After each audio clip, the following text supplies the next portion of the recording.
ফকির কালু সাতাই ও ভক্ত বলি যে তোমায় ওরে সেই প্রেম সামান নেতে ওরে সেই প্রেমের গিয়ারে মানুষ নাশ করে।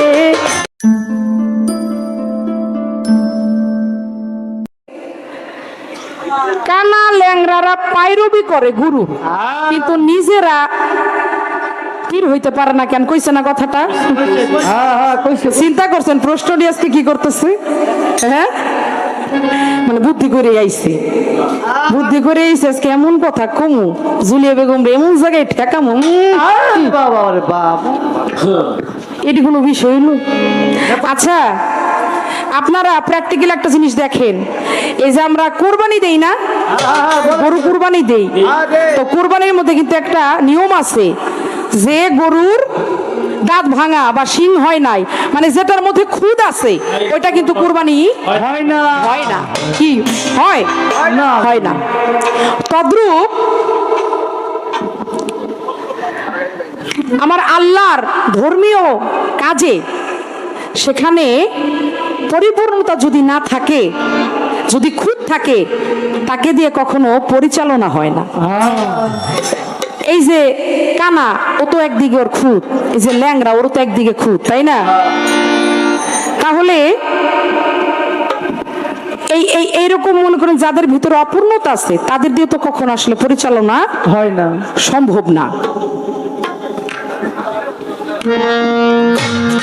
তবে হাত পা না থাকলেও সমস্যা নাই যদি তার ইন্দ্রিয় শক্তিটা ঠিক থাকে। হাত পা না থাকলেও সমস্যা নাই যদি তার ইন্দ্রিয় শক্তিটা ঠিক থাকে, আর ওইটাও যদি না থাকে তাহলে তো দয়াল গেছে, শেষ, একবারে গেছে, পুরো জায়গায় ব্রেক। আল্লাহ পাক একদিকে যদি না রাখে আরেক দিকে কিন্তু রাখে, তো ওই ওর যদি দুই দিকে সমস্যা হয় তাই তো মামলা এই জায়গায় খালাস, এলো বিষয়। হ্যাঁ,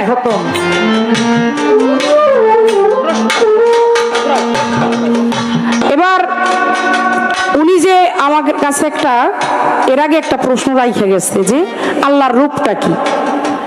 আমি আপনাকে বলতে চাই, আদম আলা সুরাতেহি, আল্লাহ পাক নিজ সুরতে আদমকে তৈয়ার করেছেন, সৃষ্টি করেছেন। আল্লাহ পাক যদি নিজের সুরত দিয়ে আদম মানে মানুষ আমাদেরকে তৈয়ার করে থাকে, তাহলে মানুষের মধ্যে কি আল্লাহর চেহারা আছে না? কি বাবা, আছে না? হ্যাঁ, তাহলে এই যে আপনি শাহ আলম সরকার, আপনার চেহারার মধ্যে আল্লাহ আছে, আমার চেহারার মধ্যে আল্লাহ আছে, এইখানে যত মানুষ আছে মানুষের প্রত্যেকটা মানুষের মধ্যে আল্লাহ আছে, মানুষের সাথে আমার আল্লাহ বিরাজ করে। শুধু তাই না, পৃথিবীর সমস্ত কিছুর মধ্যে আমার আল্লাহ আছে। তাই এখান থেকে আমার মানিকগঞ্জের শ্রদ্ধেয় সাধক কালু শাহ ফকির কি বললেন একটু শোনেন।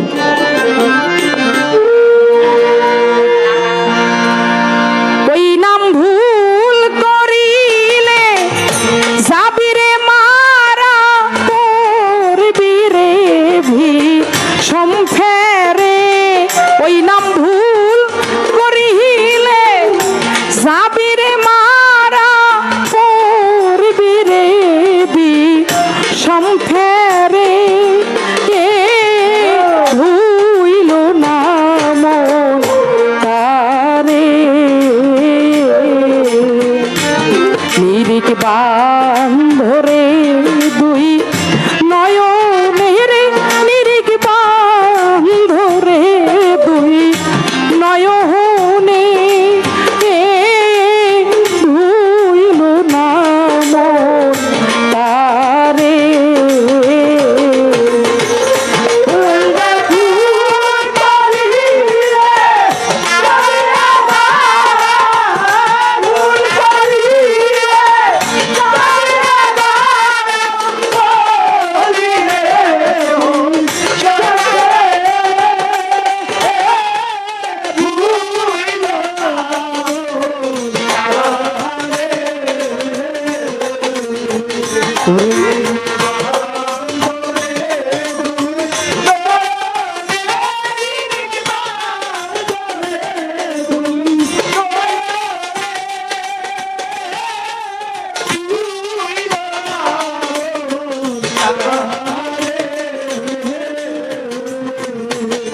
যদি নিজে কে চিনো বহু আগে গুরু কে মানো ওরে দেহ পাশ রে আনো যদি নিজে কে চিনো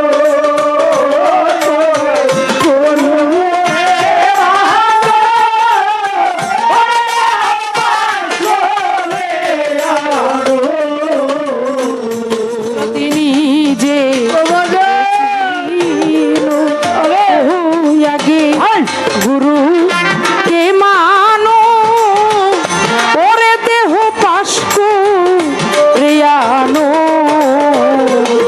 দেশে সেই মোহরে নকল গুরু পার করবে তোমায় দয়া করে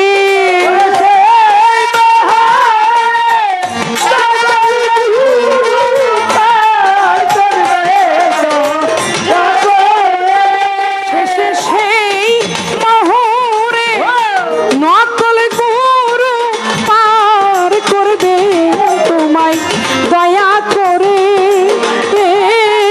ভুইল না রে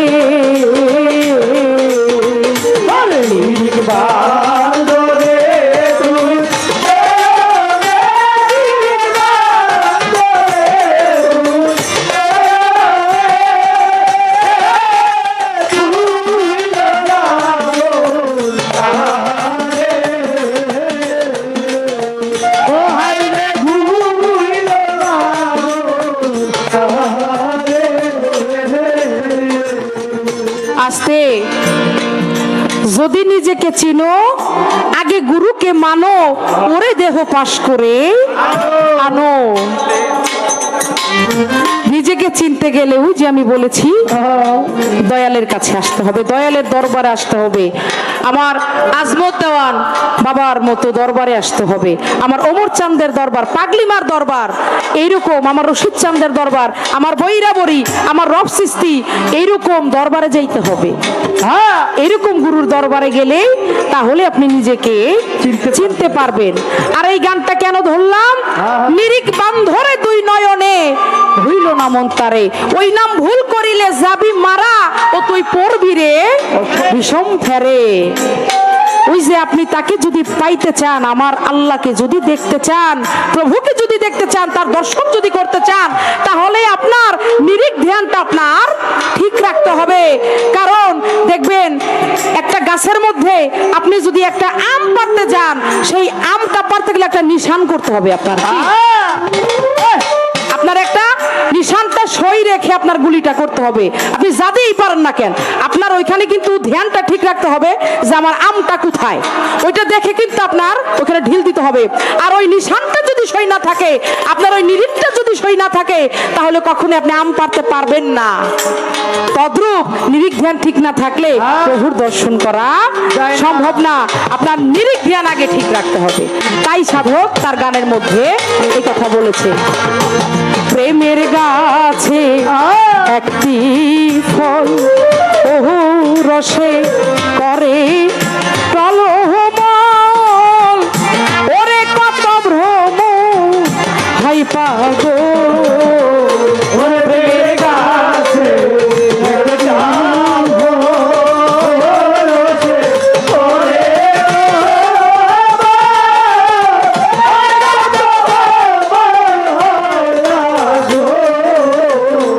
প্রেমের গাছে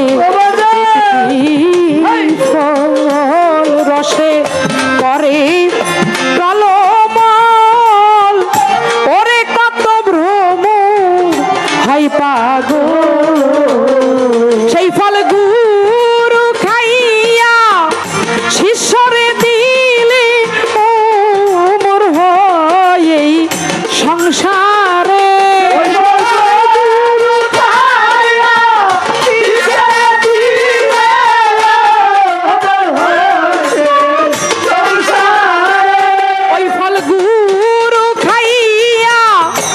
ঈশ্বরে দিলে ও মোর হয়ে সংসারে হইল না মন তারে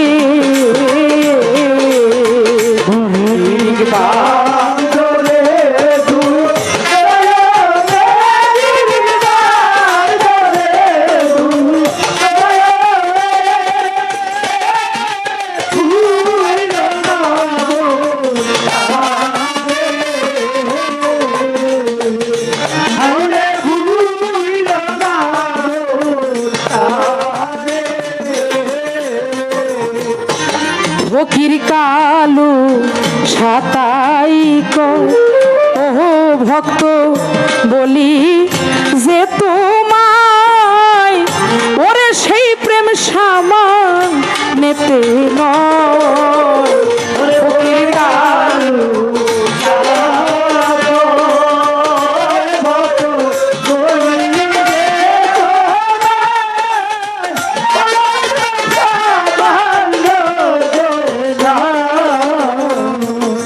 কালু সাতাই কই ও ভক্ত বলি যে তোমায় ওরে সেই প্রেম সামান নেতে নয় ওরে সেই প্রেমের গিয়ারে মানুষ নাশ করে জঙ্গলে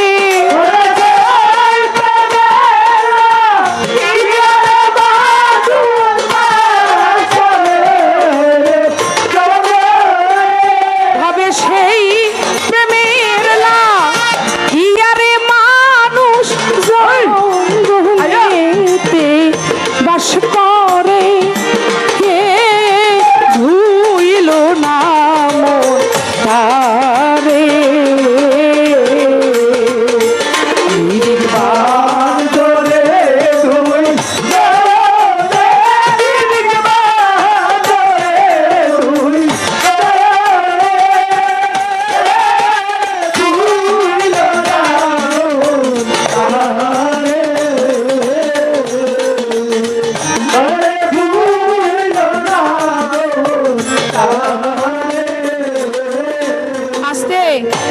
একটা প্রশ্ন রাখা যায় কি প্রশ্ন পবিত্র কোরআন শরীফে 7টা মঞ্জিল আছে আপনি তো শরীয়তের আলেম আপনি সবসময় কোরআন পড়েন এই কোরআন শরীফের মধ্যে 7টা মঞ্জিল আছে আমার জানার বিষয় কোন সূরা হতে কোন সূরা পর্যন্ত এই 7টা মঞ্জিল আছে বিষয়টা বুঝছেন এই 7টা মঞ্জিল কোন সূরা হতে কোন সূরা পর্যন্ত এই 7টা মঞ্জিল অবস্থিত এটা আপনার কাছে আমার জানার বিষয় রইল